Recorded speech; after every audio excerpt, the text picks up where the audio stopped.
Man, I just think that the caliber of what we consider an all-star was really, really significant in the 90s. I'm just being honest. Like, I witnessed, like, oh my God. Like, these guys were really super duper stars, bro. Like, I remember when AI came into the league, like, he took over the league. Like, there was a movement. Like, he was damn near Tupac as an NBA player. Like, he was do-rag. He was here. You know what I'm saying? He playing with his chain on. You know what I mean? He playing with 10 carats in his head. Dwyane Wade once broke Kobe Bryant's nose during an all-star game, and what happened afterwards says everything about the mindset that used to define the NBA. With blood streaming down his face in front of millions of viewers, Kobe didn't treat the moment like a joke or a viral clip. It was war to him. Wade spent the rest of the night convinced he had made a career-ending mistake. When he finally called Kobe to apologize, Kobe's response revealed a mentality that has almost completely disappeared from today's league, where you can direct a voice, create realistic dialogue, and so much more. Edit these placeholders to get started. AI's, his goons, his camp was gully. Yo, his security used What?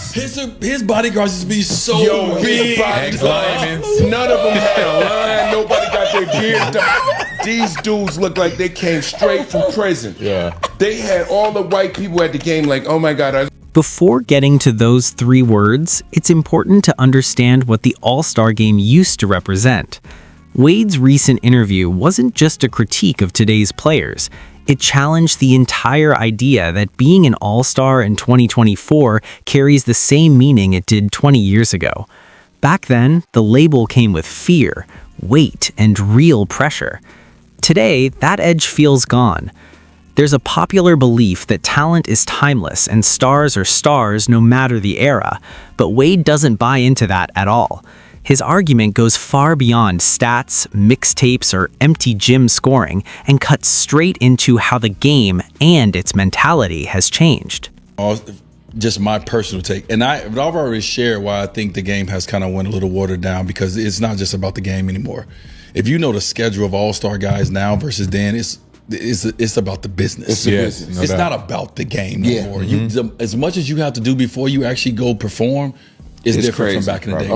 But the thing I will say is this: as someone who came in, my first All-Star game being 04-05 season, the stars of the game was the one who determined how the game. This isn't just about skill. It's about presence, fear, and walking into an arena already commanding respect before the ball is even tipped. Wade grew up watching the NBA in the early 90s, and when he talks about that era, his energy completely shifts. Those weren't just all-stars filling roster spots. They were icons who played every game like their name and reputation were on the line. Allen Iverson is the perfect example. When AI entered the league, basketball almost became secondary to the cultural movement he created. Wade compared him to Tupac, and even that barely captures it. Iverson wore chains during games, rocked cornrows when the league was pushing clean cuts and conformity, and rolled with an entourage that felt more like a high... Every all-star. So me as a young guy having to guard Kobe, he at my ass. I got to lock up. It was different because of the stars in the league. So I'm not saying that LeBron at 40 should be the one, but what I'm saying is when we came in, the stars determined how the game was going to go by what they brought to the game. I'm just following suit because I'm a young fella happy to be here, but I don't want to get embarrassed by Kobe. And Iverson was only one piece of a completely stacked era. Michael Jordan was still in his prime, crushing anyone bold enough to challenge him. Charles Barkley was throwing elbows and talking trash to anyone who stood too close. Penny Hardaway had already built one of the most iconic sneaker campaigns the league had ever seen.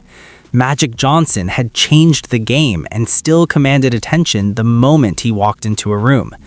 Every player in those All-Star games had a signature shoe deal, not because brands were desperate, but because those players earned it through dominance, not follower counts. These guys were larger than life, and the All-Star Game was the proving ground where the real elite showed they belonged. According to Wade, the shift began with social media, and it ran much deeper than most people realize. In the 90s, Athletes were the influencers. They shaped culture because they owned the spotlight. Kids didn't want to go viral. They wanted to be like He broke Kobe's nose in the All-Star game. But he was competing No, at a he high was- level. Why you break his nose? He though? I always slapped wanted him, to ask bro. you that. Yeah, With the you men. wasn't Was it gonna a ask me that. Well, I was Did on you the show. wanna Why you It didn't was ask me a on your hack. show? I forgot. You got.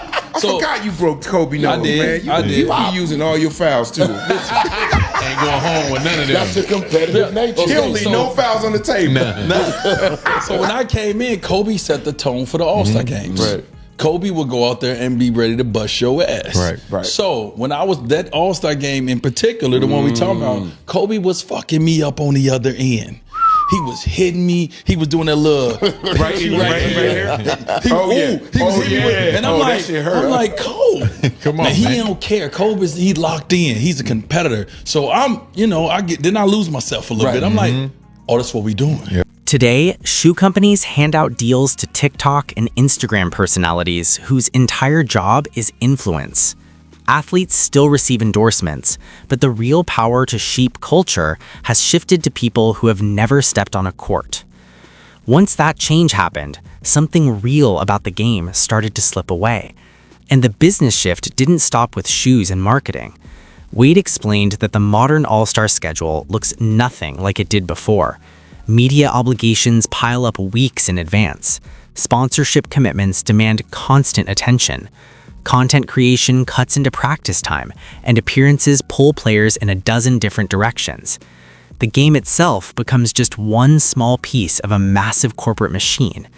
When business starts to matter more than competition, the fire is harder to keep lit. You can't show up ready to dominate an All-Star game after spending 3 straight days doing interviews, photo shoots, and brand activations. Your focus drifts. Your energy gets divided. Wade says he sees it every time he watches. I'm fucking you up, right? That's all I'm thinking. I'm about to foul you because now you fucking me up down there. And the ref ain't calling it. We're in the All-Star game. All-Star No game. one sees this but me and you. Right. And I told you 3 times, Cole, stop doing that. So I was like, Here come that Chicago. Stop doing it. I was like, so I'm a person who I'm gonna handle it. Now, mind you, didn't try to bust nobody nose that, you know what I mean? But I did try to foul the shit out of him just to let him know you're not Stop gonna play. I'm here. So I let him go. He went into this thing. I and then I saw him grab his nose and I started bleeding. I was like, Bro, he gave you the look like this, No, he ain't say nothing. No, he scared me because he ain't say. Wade isn't speaking as an outsider looking in. He lived through the shift himself. His first All-Star appearance came in the 2004-2005 season, and what he walked into felt nothing like today's laid-back atmosphere. Back then, stars refused to treat the All-Star game like a vacation. They treated it as a statement about pride, identity, and who truly mattered in the league. And no one enforced that standard more relentlessly than Kobe Bryant. Thank you. Thank you. Bro, I told my I black said that mask so Put it when, I, back when I yourself. called him about the All-Star, I was like, hey, bro, like, we good? We good? Yeah. Are you cool? And he was like, I love it. And I was crazy. scared as hell. I'm like, oh, he about to give me 40. That's So a let me different ask you He about to give me mindset. 40 in LA. So Dwyane Wade arrived at his first All-Star game young, excited, and grateful just to share the floor with legends. He wasn't trying to prove anything. He simply wanted to soak in the moment. Kobe Bryant showed up with an entirely different mindset. To Kobe, the word exhibition meant nothing. No standings, no stakes, no excuses. He played every possession like it was Game 7 of the finals. That intensity instantly set the tone.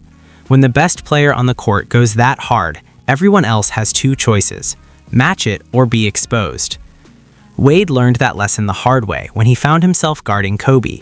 Kobe went right to work, not just scoring, but imposing his will. Elbows flew, bodies collided, and that deadly shoulder fake kept coming over and over again.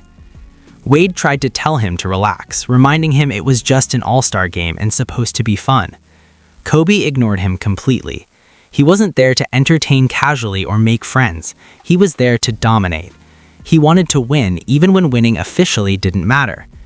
That mindset forced Wade to make a decision that shaped his career. If Kobe was bringing that level of intensity, Wade decided he'd meet it head on. He stopped complaining about contact and stopped looking to referees for calls he knew wouldn't come. Like a joke. For one night, the All-Star game felt like real basketball, and Kobe respected that more than any highlight dunk. That response perfectly captures the mentality Wade believes has nearly disappeared from today's NBA. A broken nose wasn't a problem. It was proof of competition, respect, and pride.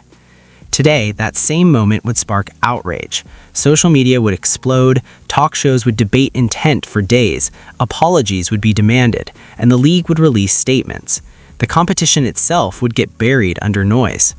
Kobe saw his own blood and felt alive because someone finally competed with him.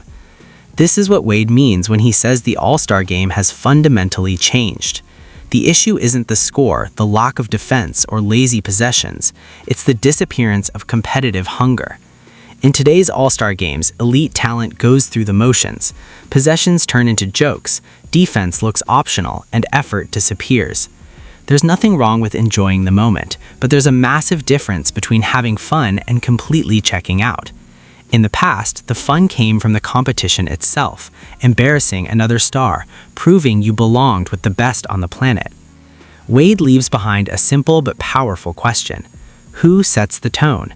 In his era, Kobe did. Before him, Jordan did. Before Jordan, Magic and Bird pushed each other